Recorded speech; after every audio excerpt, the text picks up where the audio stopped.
தமிழகத்தில் பல்வேறு இடங்களில் பெண்களுக்கு எதிரான வன்கொடுமைகள் அவ்வப்போது நடந்துள்ள சூழலில் அவர்களுக்கான பாதுகாப்பை உறுதிப்படுத்த வேண்டும் என்று விடுதலை சிறுத்தைகள் கட்சி அவ்வப்போது தமிழ்நாடு அரசுக்கு சுட்டிக்காட்டியிருக்கிறோம், வேண்டுகோள் விடுத்திருக்கிறோம். அந்த வகையிலே அண்ணா பல்கலைக்கழக வளாகத்தில் நடந்த பாலியல் வல்லுறவு, அதில் தொடர்புடைய குற்றவாளி கைது செய்யப்பட்டிருந்தாலும் கூட அந்த குற்றச் செயல் பெரும் அதிர்ச்சியை, வேதனையை உருவாக்கியிருக்கிறது. பள்ளி, கல்லூரி மற்றும் பல்கலைக்கழக வளாகங்களில் விடுதிகளில் தங்கி பயிலும் மாணவிகளுக்கு உரிய பாதுகாப்பை வழங்க அரசு கூடுதல் கவனம் செலுத்த வேண்டும் என்று வலியுறுத்துகிறோம். இந்த வழக்கை பொறுத்தவரையில் கைது செய்யப்பட்ட நபரையும் தாண்டி ஒரு சிலர் அதில் ஈடுபட்டிருக்கக்கூடும் என்ற சந்தேகம் வலுவாக உள்ளது. ஆகவே அரசு, குறிப்பாக காவல்துறை நேர்மையான முறையிலே புலன் விசாரணை நடத்தி குற்றவாளிகள் யாராக இருந்தாலும் அனைவரையும் கைது செய்து உரிய நடவடிக்கை எடுக்க வேண்டும். கைது செய்யப்பட்ட நபருக்கு உடனடியாக பிணை வழங்கக்கூடாது.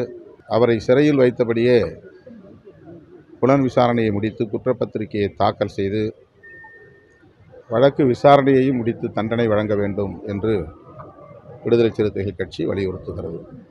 குறிப்பாக யார் அந்த சார்னு எதிர்கட்சியினர்லாம் நிறைய இல்லை, அதுதான் சொன்னேன். அந்த மாதிரி ஒரு சந்தேகம் இருப்பதனால்தான் நேர்மையான புலன் விசாரணை தேவை.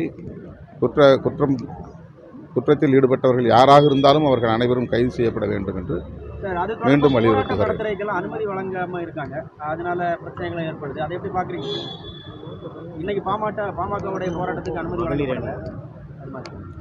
அனுமதி பல்வேறு இயக்கங்களுக்கு வழங்கப்பட்டு போராட்டங்களும் நடந்திருக்கின்றன. முற்றாக அனுமதி மறுக்கப்படவில்லை.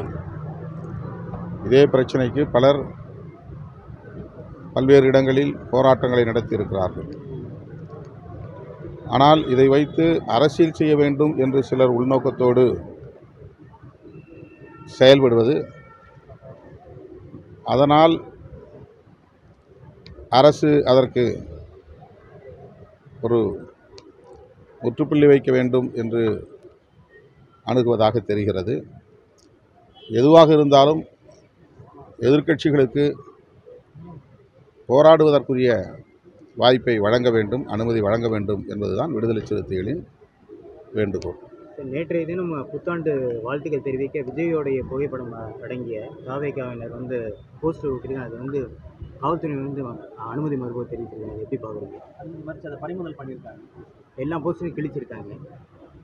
அது இல்லை, அந்த கவர்னருக்கு கொடுத்த அறிக்கையை துண்டறிக்கையாக கொடுக்கும்போது பர்மிஷன் இல்லாமல் கொடுக்காதீங்கன்னு சொல்லியிருக்காங்க.